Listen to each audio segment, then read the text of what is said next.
Le football en devait une à Jude Bellingham, après ce qui s'était passé l'année dernière à Mestalla et son but refusé par Gil Manzano. Jude Bellingham, homme du match ce soir à Valence. Victoire du Real Madrid 2-1, victoire de champion, victoire en mode Real Madrid.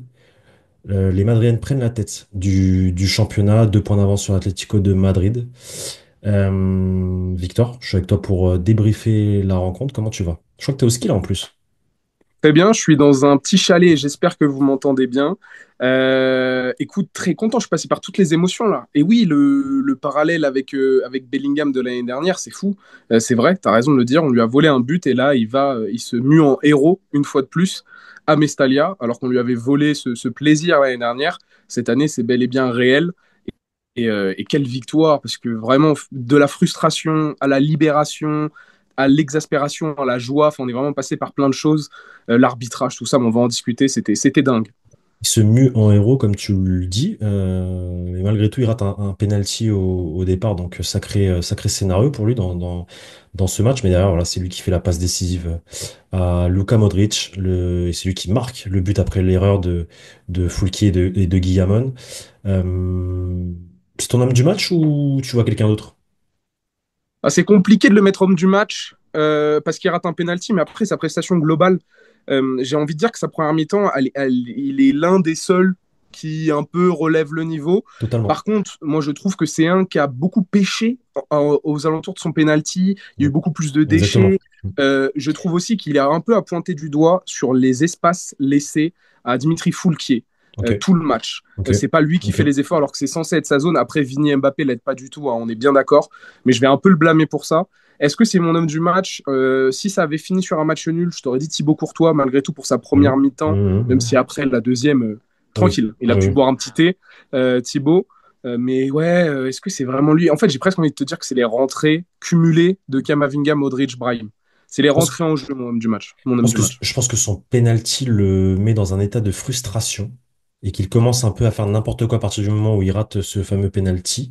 Mais bon, comme toi, j'ai noté que Jude Bellingham avait été le meilleur sur le terrain, en dehors de Thibaut Courtois du coup, côté Real Madrid, parce que pour le reste, en première mi-temps, enfin, moi je sauve personne. Rodrigo totalement out du, Fantomatique. du match, fantomatique. Vinicius Junior, pareil, très compliqué, très, très compliqué sa première mi-temps. Les latéraux, on va en parler, catastrophique. La défense centrale, pareil, très très compliqué. Ouais, c'est Jude Bellingham qui illumine, enfin illumine, c'est un bien grand mot parce que quand tu vois la qualité globale de l'équipe en première mi-temps, c'est un désastre. Écoute, moi j'ai été très frustré par cette première mi-temps parce que le milieu de terrain c'est du gruyère. Kylian Mbappé, moi je le dis, cata la première mi-temps. Au-delà en fait, il a raté des pénaltys, hein. Il a eu des moments vraiment de bas cette saison, mais il a essayé certaines choses. On peut pas lui enlever. La première mi-temps, il y a rien. Moi je trouve que la première mi-temps de Kylian Mbappé, il y a pas grand-chose. Vini essaye et rate. Ok. Mbappé, il est trop discret. Tu sais, j'ai toujours dit qu'il était protagoniste dans ce qu'il Il est essayait trop. de faire. Alors, moi je le trouve. Excuse-moi, je te coupe. Il est trop Je t'en prie. discret, effectivement. Mais il n'est pas aidé, à mon sens, autour de lui. Mais malgré tout, je trouve que ça reste quand même celui que tu sens le plus volontaire et connecté avec ses jambes. Tu vois ce En que je veux dire? deuxième mi-temps. Même en En deuxième première, mi-temps, je trouve. même en deuxième totalement, parce que c'est lui qui provoque le penalty, il marque un but, etc. Mais même en première, tu sens déjà qu'il essaye de, tu vois, un crochet, etc. Par rapport J'ai été à d'autres qui, pour moi, sont passés, voilà. Mais après, Alors non, c'est mon avis, hein. ouais, mais c'est pas le seul à pointer du doigt. Mais moi, je me suis surpris à avoir la réaction avec mes amis au ski de dire vraiment en première mi-temps, putain, je trouve que c'est une des pires mi-temps de Kylian Mbappé, non pas parce qu'il y a beaucoup de déchets, parce que ça, c'est parce qu'il n'est pas protagoniste. J'ai Oui, la voilà, ça, sensation, par- c'est qu'il laisse un peu le, ça c'est vrai, ça c'est vrai, j'ai ça l'impression c'est qu'il vrai. laisse un peu le jeu aller, qu'il l'aide pas à relever la tête. Alors oui, il a souvent eu la tête sous l'eau cette saison à certains moments, et c'est pas lui, hein, qui soulevait l'équipe. Mais par contre, il y a toujours eu des essais en première mi-temps, des trucs. Il a toujours bien commencé ses matchs. Moi, je trouve qu'Yann Mbappé, ça n'a pas été le cas ce soir. C'est pas le seul à pointer du doigt, parce que Dani Ceballos aussi, pas beaucoup d'influence à la récupération notamment dans son secteur de jeu, pas aidé par Bellingham. Je l'ai dit en intro, mais il y avait trop d'espace. Tu sais quoi, je vais te donner un nom qui va te surprendre, qui est un peu un motif de satisfaction ce soir, mais Aurélien Tchouameni ne Ok, sort pas un mauvais match. je trouve aussi, Voilà. je trouve Il a aussi, été, je trouve que il ça a va. été, je pense, le meilleur défenseur, si on compte pas Thibaut Courtois Central. dedans, Mm. le meilleur défenseur ce soir, même des 4, hein, de la ligne de 4, avant la rentrée d'Eduardo Camavinga, si on peut le compter comme un défenseur, parce que là, il a eu un rôle un peu hybride. Je trouve qu'Aurélien Tchouameni, est une satisfaction. Mais ouais, la première mi-temps, c'est une catastrophe. La deuxième mi-temps, il y a beaucoup de frustration. L'arbitrage s'en mêle, a une influence beaucoup trop importante, je trouve, dans cette rencontre. Ça n'a pas lieu d'être. Et puis voilà, puis j'ai été dégoûté par la VAR, le but refusé à Mbappé. Moi, je suis pas fan de ça. Je suis On va, désolé. Chausser du 45 et avoir une rotule, ça peut pas être un hors-jeu, mais bref, on voilà, va plein de choses revenir, qui m'ont un peu agacé. on va revenir à ce momentum finalement, l'expulsion de Vinicius, l'arbitrage, etc., etc., le penalty aussi. De Bellingham. On en revient dans une deuxième partie de vidéo, mais je vais finaliser un peu sur ce qui n'allait pas en premier temps parce que je pense que c'est quand même un gros sujet là, parce que c'est voilà, là le Real Madrid gagne un match 2-1 contre Valence, effectivement c'est très bien, mais c'est-à-dire c'est toujours été un terrain compliqué pour le Real Madrid, mais en face il faut être réaliste, c'est pas un grand Valence, loin de là. Je pense que c'est même un Valence qui a le niveau d'être en deuxième division. Enfin à partir du moment où ils menaient 1-0, qu'ils étaient à 10 contre 11, ils ont été dominés. Ça a été comment dire, le pire moment pour eux dans le match, alors qu'avant, à 11 contre 11, ça allait beaucoup mieux. Enfin, voilà, je pense il faut relativiser à mon sens, hein, cette victoire, parce qu'il y a beaucoup d'axes d'amélioration, et notamment, le plus gros axe, le poste de latéral droit. Je suis désolé pour Lucas Vasquez, qui est un joueur que j'adore, que j'apprécie énormément, que je respecte. Merci pour son penalty à Milan en finale de Ligue des Champions. Merci pour son penalty l'année dernière face à Manchester City. Merci pour tout. Merci pour tes buts. Merci pour tes crochets, tes penalties gagnés et tes passes décisives.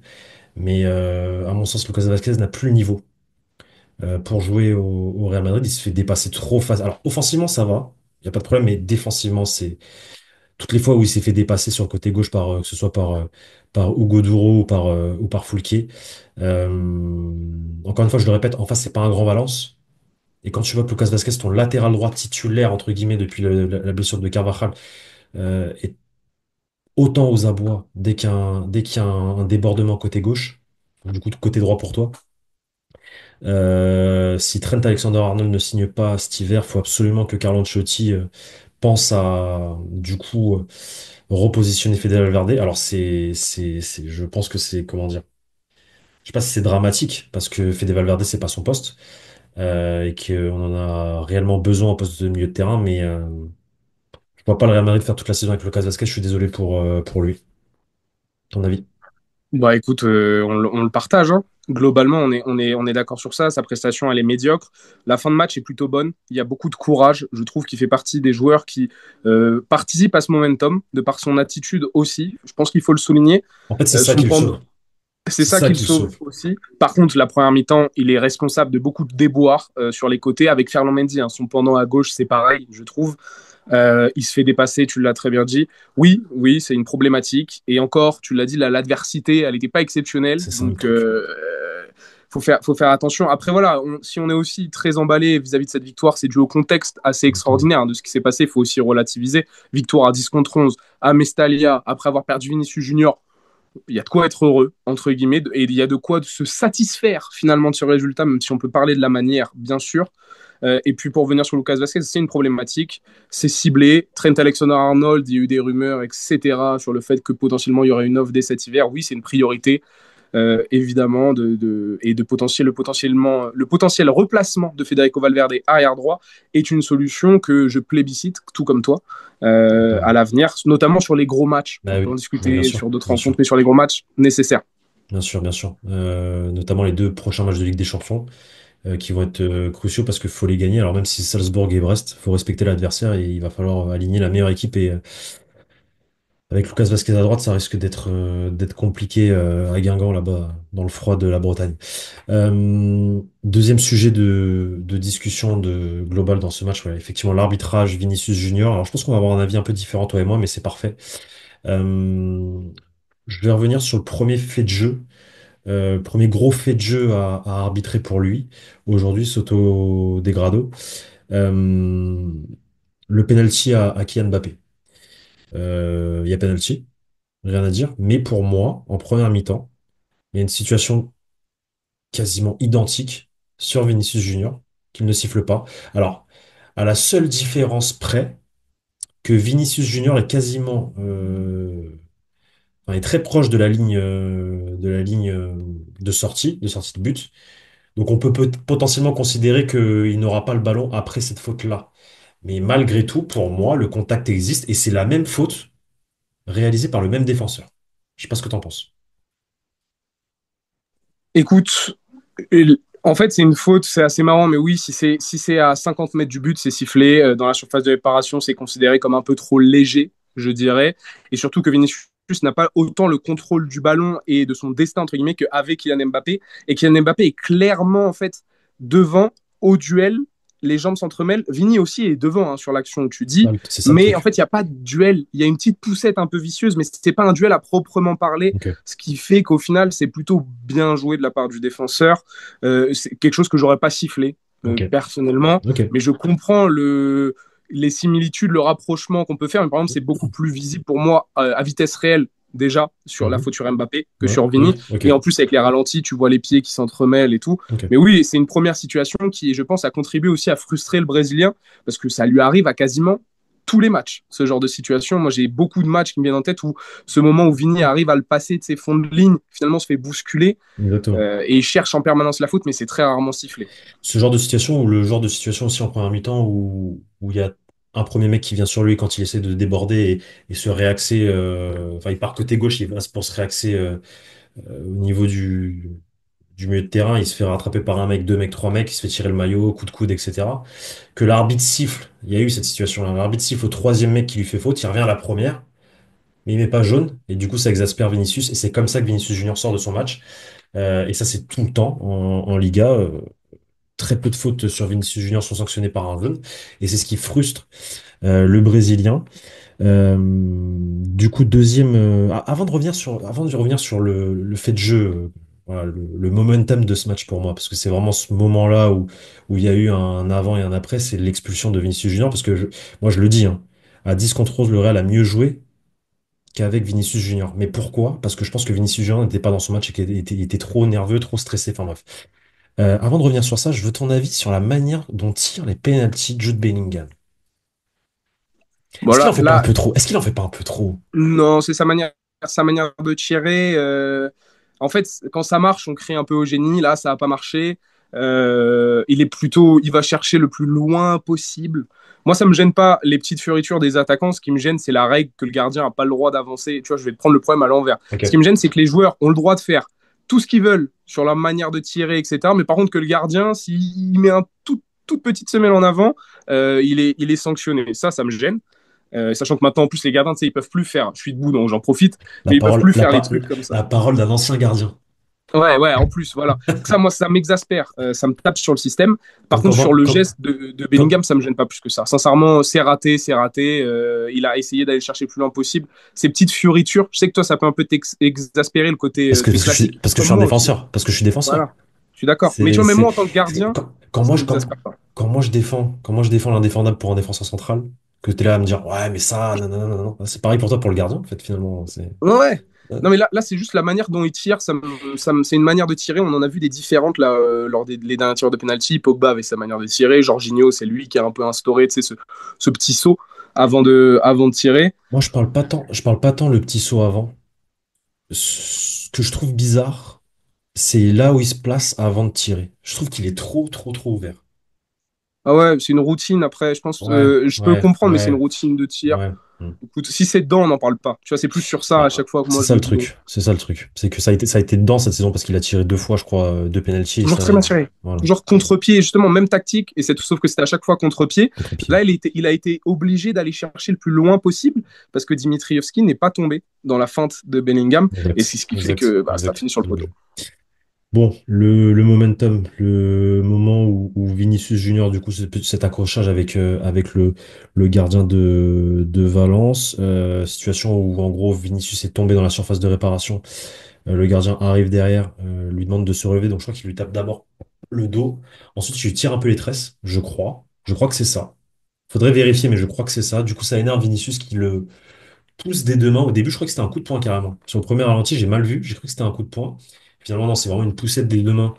Et c'est pas les poings serrés, c'est les poings ouverts. Au niveau du visage finalement du gardien.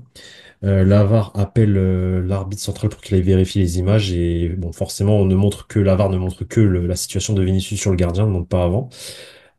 Carton rouge logique à mon sens. pour ma part, logique. Euh, et je vais même te dire, je pense pas que ce que fait avant le gardien de Valence mérite un rouge. C'est mon avis, hein. Moi, je pense que Alors, alors, je pense que en fait, c'est bien arbitré de la part du VAR de dire à l'arbitre central d'aller checker juste la situation de Vinicius parce que celle-ci mérite un carton rouge, celle d'avant ne mérite pas un carton rouge. Il chambre. Elle mérite un carton jaune par contre. Ça, c'est la vérité, mais tu peux pas mettre de carton jaune. Enfin, tu peux pas intervenir. La VAR ne peut pas intervenir pour un carton jaune. Donc, elle intervient que pour un carton rouge. écoute, moi, je vais te donner deux avis. C'est déjà, en fait, Dimitrievski et Vini se sont chauffés un peu tout le match, mais chauffés plutôt dans un sens bon enfant. J'avais la sensation, l'image avant que Bellingham tire son penalty, c'est le gardien de Valence qui rigole avec Vini et Rudiger. Je sais pas si vous l'avez vu, c'est passé en direct. Il y a vraiment des sourires qui s'échangent. Et d'ailleurs, je me disais, putain, c'est Vini qui va tirer, finalement, c'était Bellingham. Donc, en fait, j'avais l'impression qu'il y avait un côté un peu bon enfant. Et que après, donc Dimitrievski en profite un peu pour le chambrer et essayer de le pousser à bout. Et moi, il y a quelque chose qui m'a vraiment interpellé, c'est la réaction de Dimitrievski au coup de Vini. Il n'a pas envie de simuler. Il tombe, vous voyez, il tombe vraiment lentement en mode qu'est-ce que je fais. Il sait pas ce qu'il fait. Il sait pas s'il en rajoute, si il veut passer à autre chose ou autre. Et vous voyez même sa réaction une fois que le rouge est sorti. Il y a un gros plan caméra sur lui. Il est mal à l'aise de ce qui vient de se passer parce qu'il sait qu'il est responsable entre guillemets et j'avais pas l'impression qu'il le faisait d'un mauvais fond. Tu vois, le petit chambrage ou autre. Il cherchait pas à faire péter un plomb à Vini, il cherchait un peu tout le match. Et sa réaction, elle est aussi en mode j'en ai trop fait. C'est moi qui ai fait expulser Vini. Je suppose qu'aussi, avec le contexte de Vinicius à Mestalia, tous les joueurs, hein, tous les acteurs sont au courant de ce qui se passe. Ça, c'est pas non plus facile, je pense, à gérer pour tous les acteurs sur le terrain. Enfin, en fait, il y a cette réaction qui m'a mis moi aussi un peu mal à l'aise parce que je voyais le Intéressant. gardien de but en mode qu'est-ce que j'ai fait. Tu vois, un peu, je suis coupable de ça, etc. Intéressant. Ensuite, si on se focus que sur Vini, moi, ça m'agace parce que Vinicius, c'est pas la première fois qu'il doit prendre un rouge cette saison. Sincèrement, il a déjà eu deux, trois réactions. Alors, on sait que c'est un joueur qui est pas assez protégé par les arbitres, si on peut parler de protection. En tout cas, qui est très mal arbitré parce que il subit des fautes à répétition. Il y a très peu de cartons jaunes qui sont donnés pour des fautes antisportives, etc. Il parle beaucoup, oui, mais j'ai la sensation qu'il n'est pas non plus respecté à sa juste valeur en tant que joueur de football. Sa réaction m'agace parce qu'elle n'a pas lieu d'être avec un si peu geste et qu'en fait, lui, par contre, son langage corporel au moment de sa réaction, c'est de la frustration. C'est de la frustration d'un mauvais match. Parce que Exactement. c'est pas un mauvais geste de Dimireski, ça n'a pas lieu d'être, très bien, on peut en discuter, mais c'est vraiment l'expression de la frustration d'un joueur qui n'est pas dans son match, qui sûrement le contexte pèse sur lui aussi, Mestalia, le but refusé à Mbappé, le pénalty raté, etc., etc. C'est là où pour moi c'est condamnable. Voilà, t'as pas à faire ça, t'as pas à avoir cette mauvaise réaction, Bah, écoute. et surtout t'abandonnes. Moi j'utilise ce terme-là, mais t'abandonnes ton équipe à ce moment-là. C'est dommage parce que l'équipe est en train de pousser, essaye d'en venir au score. T'es le leader, un des leaders du moins de cette équipe. Il faut pas à ce moment-là avoir cette réaction. Voilà, c'est condamnable pour moi, c'est condamnable. Le carton rouge, en réalité, il est entre guillemets bien fait Ouais. pour Vini, que ça lui serve de Ok. leçon pour la suite. Écoute, Victor, je pensais qu'on n'allait pas être d'accord, mais finalement, on est d'accord sur cette situation. Je pense que le carton est rouge est mérité, effectivement. Vinicius Junior n'a pas à réagir comme ça. Et effectivement, en fait, ce qu'il fait en réagissant comme ça, c'est mettre dans le mal son équipe. Euh, Oui, je ouais, suis d'accord, mais voilà. après, il y a les avis, excuse-moi, il y a Vas-y, les vas-y. avis de dire tu peux mettre un jaune à Vini et un jaune à Dimitrievski, ça s'entend aussi. En fait, moi, j'ai pas Non, non, non, forcément de c'est un souci avec rouge. Non, non, ça. non, parce qu'effectivement, en fait, comme tu l'as souligné, c'est un geste de frustration. Parce que Voilà, c'est justement, ça. son match, il est pas bon, il le sait. Après, en plus de ça, tu as le contexte du coup. Mestalia, tu as le contexte avec les supporters, tu as le contexte Valence. On sait tout ce qui se passe, tout ce qui s'est passé dans le passé entre Vinicius et ce club-là et ce stade-là. Moi, je le dis, je suis un grand défenseur de Vinicius. Je pense que ça fait voilà, beaucoup de vidéos qu'on fait maintenant et toutes les fois où je l'ai défendu pour tout, face à, comment dire, à la façon dont il a arbitré que je considère à 99% du temps injuste. Face à ses excès de colère, je le défends malgré tout parce que j'essaie de comprendre pourquoi il réagit comme ça, alors que à la base, je suis un défenseur. Donc ça devrait m'énerver également. Mais non, moi, je peux comprendre qu'il soit frustré parce qu'effectivement, ça fait maintenant 5-6 ans qu'il est là-bas et qu'il n'est pas protégé. Mais là, je suis désolé, aujourd'hui, c'est totalement de sa faute. Et ses excuses sur Twitter, sur X, à la fin du match où il a dit pardon et merci à l'équipe. Ouais, tu peux dire pardon parce que dans un monde normal, dans un contexte de match où le Real Madrid ne joue pas une équipe qui, à mon sens, a un niveau de deuxième division, parce que moi, pour moi, Valence n'a pas le niveau pour rester en... Non, mais je suis désolé, hein, je suis pas un grand fan de ce club-là, c'est la vérité, mais factuellement, hein, de ce que je vois, j'ai pas l'impression que les joueurs ont le niveau pour rester en première division, en tout cas, cette année. Euh, Dans un contexte normal, d'un match normal, le Real Madrid ne gagne jamais ce match-là. Je pense qu'il le gagne grâce aussi à ce faible niveau en face, qui lui permet de revenir, parce que quand tu gagnes 1-0, que tu mènes 1-0, et que tu es à 10 contre, enfin, que tu as 11 contre 10 plutôt, tu ne dois jamais proposer ce que tu proposes à partir de la 78e minute. Voilà. Maintenant, Vinicius Junior a été, à mon sens, logiquement expulsé. Je suis pas sûr qu'il va apprendre, malheureusement. J'ai l'impression que c'est un peu trop tard, que tout ce qui s'est passé dans le passé, en fait, bah, ça prendra toujours le dessus sur tout, et que bah, Vinicius va continuer à réagir comme ça, alors que là, pour le coup, il aurait dû se canaliser aujourd'hui. Parce que celui qui fait un mauvais match, pour moi, c'est plus lui que l'arbitrage, qui ne fait pas un excellent match. Ça, on On a peut un- en discuter par contre. pour Ça, moi, on peut un peu... Là, je suis un peu moins catégorique que toi sur le sujet quand même. de quoi de l'arbitrage? Ouais, ouais. Parce qu'en fait, il y a quand même un contexte. Je blâme Vini hein, pour ce qu'il a Mhm. fait. Mhm. Mais il y a un contexte particulier qui peut expliquer. Il a des circonstances atténuantes. Mestalia, Valence, Mhm. match particulier, le contexte et puis surtout le déroulement de la rencontre qui peut expliquer que, voilà, en fait, je ne mets pas ça sur le dos faute professionnelle. Il y a des exclusions, Ok. c'est des fautes Oui, professionnelles. oui, oui, Alors oui. oui, ça aurait pu coûter la victoire au Real. Et là, il faut le dire, c'est la responsabilité de Vinicius de ne pas réagir dans ce genre de moment. Je suis entièrement d'accord avec ça. Mais je suis un peu plus nuancé tout de Ok. même tu vois, sur Et ça. pourquoi? Et Vas-y, sur la dis-moi. prestation de l'arbitrage, moi je suis Alors, vas-y. désolé. Pourquoi? Vas-y. Vas-y, Il y a un prestation. moment donné, il faut mettre les cartons jaunes quand il y a des fautes antisportives. Il Ok. faut sanctionner. Tu ne peux pas laisser, tu peux le laisser une fois, deux fois. Mais moi, il y a un truc qui me fait super rire. Bellingham, vous regarderez, chaque fois qu'il subit une faute par le même joueur, il les compte. Et si vous êtes un peu attentif à ce qui se passe sur le terrain, à chaque fois, il a raison. Il y a le joueur, le défenseur central qui a fait le penalty sur Mbappé. Il y a quatre fautes sur Bellingham. Et Ah, les bon, mêmes ça. fautes quand Ouais. Bellingham il est dos au jeu, Ouais. il l'empêche Bellingham de se retourner. Si tu ne sanctionnes pas ça, tu t'engages sur une pente ardue, monsieur l'arbitre. Vous vous engagez sur une Mais pente compliquée. le truc, c'est qu'il a été, là, pour le coup, enfin, je défends très rarement les arbitres espagnols, et encore moins cet arbitre-là qui a un historique avec le Real Madrid. Mais pour le coup, je trouve qu'il a suivi sa logique dans les deux sens. Donc, Attends, je suis d'accord avec toi.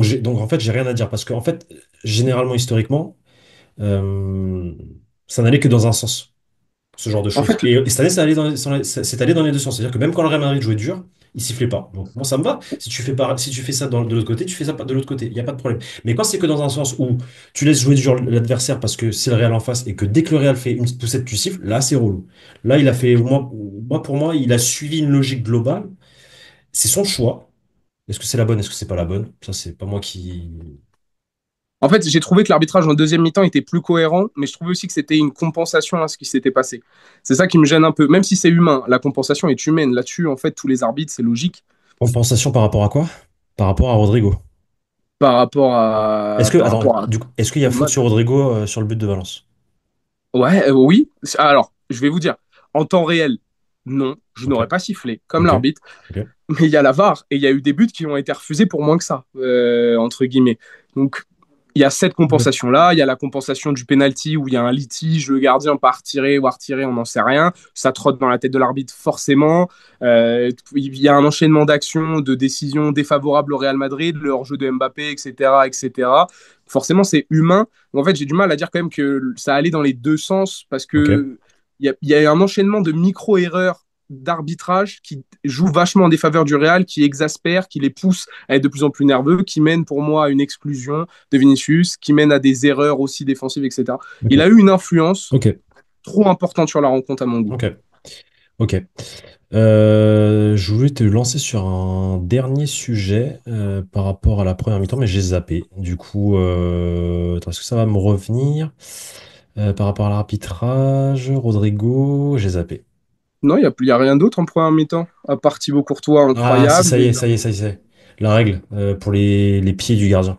Alors, je Il y sais a... pas, j'ai regardé, j'en ai aucune idée. J'en ai rigolé avec mes amis parce qu'ils me disent que bah, c'est logique, il Ouais, je a pense que aucun c'est le... impact en fait En sur fait, c'est le. ça. Moi, je pense que c'est ça. Je suis Et je pense que d'accord. c'est la règle. Je pense que c'est la règle.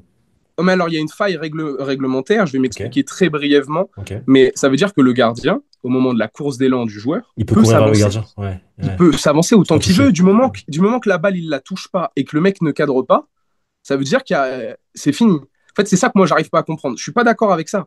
Enfin, c'est pas que je suis pas d'accord, c'est que s'il y a vraiment cette faille réglementaire, il y a des choses qui vont pouvoir se passer. Parce que oui, on a l'arbitre, tu sais, quand il va voir le gardien, il dit tu dépasses pas ta ligne. Très bien, mais une fois qu'il a sifflé et que le joueur prend l'élan, ça veut dire que le mec peut s'avancer autant qu'il veut, du moment qu'il n'a pas d'interférence avec le ballon et qu'il oblige le mec à le mettre Exact. dans les surfaces hautes. Ou alors, au pire des cas, il touche la balle, il n'y a pas but et c'est à retirer. Et tu le refais encore et encore ce système-là, entre guillemets. Ça Pas que faux, j'arrive pas à pas faux, comprendre. pas faux, pas faux.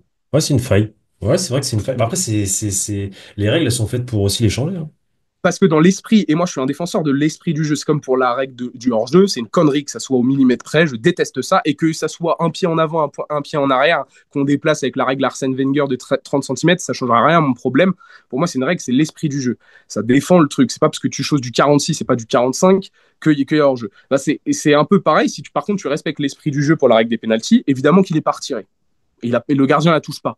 Évidemment qu'il n'est pas retiré. Ce qui me gêne, ça veut dire que malgré tout, maintenant qu'on est quand même tout Bon, c'est est ça. automatisé, bah, qu'est-ce qui va se passer s'il y a un gardien qui décide de faire ça sur deux, trois actions, tu sais, deux, trois pénalties Mhm. à retirer de suite, parce que d'ailleurs, Mhm. c'est même pas de l'anti-jeu, hein. Parce que si un gardien arrête le pénalty alors qu'il n'a pas le pied sur les lignes, il prend pas de jaune.